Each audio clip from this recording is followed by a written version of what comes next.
মাত্র 1 কাপ গুঁড়া দুধ দিয়ে এই মজাদার পুডিং কেক বানিয়ে দেখাবো। হাতে মাত্র 10 মিনিট সময় থাকলে এটি আপনারা সহজেই বানিয়ে নিতে পারবেন। তো আসসালামু আলাইকুম বন্ধুরা, কেমন আছেন সবাই? আসমা কুকিং হাউসে আপনাদের সকলকে স্বাগত। আর আজ আমাদের রেসিপি পুডিং কেক।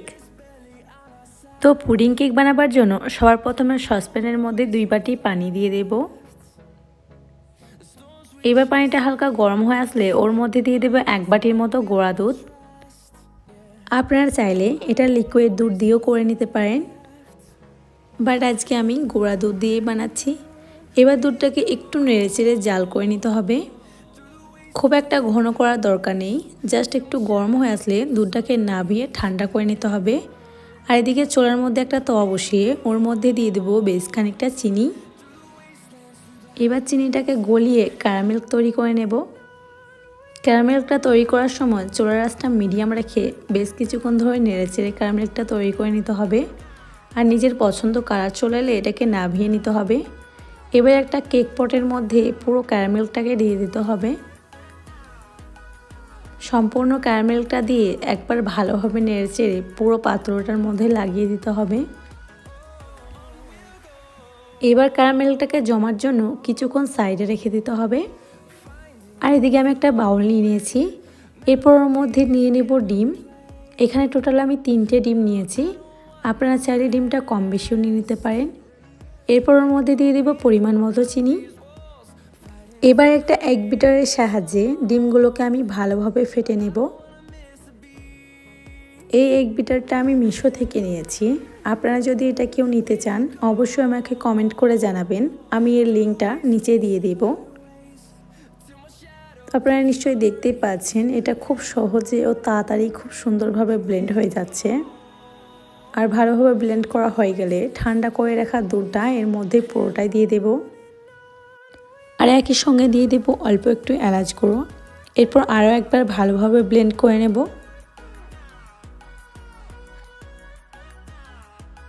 আর সব কিছু ভালোভাবে ব্লেন্ড করা হয়ে গেলে এটাকে সাইডে রেখে দেব। আর এদিকে সাইডে ক্যারামেলটাও ভালোভাবে জমে গেছে। এরপরে ডিম আর দুধের মিশ্রণটা ছেঁকে পুরোটার মধ্যে দিয়ে দেব। মিশ্রণটা দেওয়ার সময় অবশ্যই কিন্তু ছেঁকে দেবেন, তা না হলে কিন্তু জমার সময় কোনো সমস্যা হতে পারে। এবার এটাকে জমার জন্য কড়াইয়ের মধ্যে দেব। সেজন্য চুলার মধ্যে একটা কড়াই বসিয়ে ওর মধ্যে দিয়ে দেব 3 গ্লাসের মতো পানি। আর পানিটা হালকা ফুটে উঠলে ওর মধ্যে 3টে শুকনো টিস্যু দিয়ে দেব, আপনারা অন্য কিছু দিতে পারেন।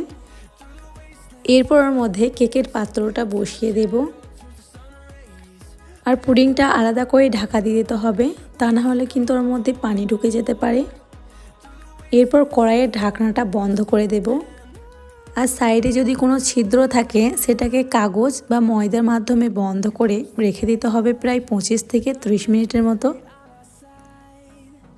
30 মিনিট পর ঢাকাটা খুলে নেব। আর কড়াইয়ের পানিগুলো কিন্তু পুরোপুরি শুকিয়ে গেছে, তার মানে এটা পারফেক্টলি হয়ে গেছে। এবার এটাকে নামিয়ে ঠান্ডা করে নেব। এবার পুডিংটার ঢাকনাটা খুলে দেখব। দেখুন পুডিংটা দেখতে কতটা সুন্দর এবং লবণীয় লাগছে।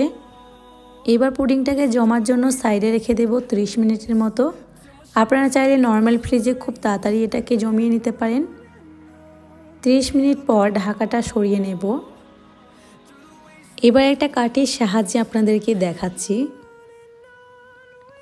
দেখুন কাঠের গায়ে কিন্তু কোনো রকম কিচ্ছু লেগে নেই, এর মানে পুডিংটা কিন্তু ভালোভাবে জমে গেছে। এরপর একটা ছুরির সাহায্যে পুডিংটাকে আমি বেরগুলোকে ছাড়িয়ে নেব। ডাইরেক্ট কোনো রকম ছাড়বার চেষ্টা করবেন না, তা নাহলে কিন্তু পুডিংটা ভেঙে যেতে পারে। ভালোভাবে ছাড়ানোর পর একটা প্লেট নিয়ে এটাকে উল্টিয়ে নিতে হবে। আপনারা নিশ্চয়ই দেখতেই পেলেন এটাকে আমি কত ইজিলি করে নিলাম। আপনারাও আমার এই ট্রিকটা ফলো করতে পারেন, তাহলে কিন্তু আপনাদের পুডিং একদম ভাঙবে না। এই পুডিংটা দেখতে যতটা সুন্দর হয়েছে খেতে কিন্তু তার থেকেও বেশি সুন্দর হয়েছে। তো আর দেরি না করে ঝটপট বানিয়ে ফেলুন এরকম মজাদার পুডিং কেক। আশা করি এই পুরো পুডিং কেকের রেসিপিটা আপনাদেরকেই ভালো লেগেছে। আর ভালো লেগে থাকলে অবশ্যই আমাকে কমেন্টে জানাবেন। আর সাথে ভিডিওটা ভালো লেগে থাকলে অবশ্যই একটা লাইক করবেন। আর চ্যানেলটা সাবস্ক্রাইব করে রাখবেন যাতে ভিডিও আপলোড হলে সবার প্রথমে আপনার কাছে পৌঁছে যায়। তো আজকের ভিডিওটা এই পর্যন্তই।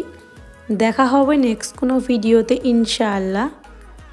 ততক্ষণ আপনারা ভালো থাকুন এবং সকল মানুষকে ভালো রাখার চেষ্টা করুন। আল্লাহ হাফেজ।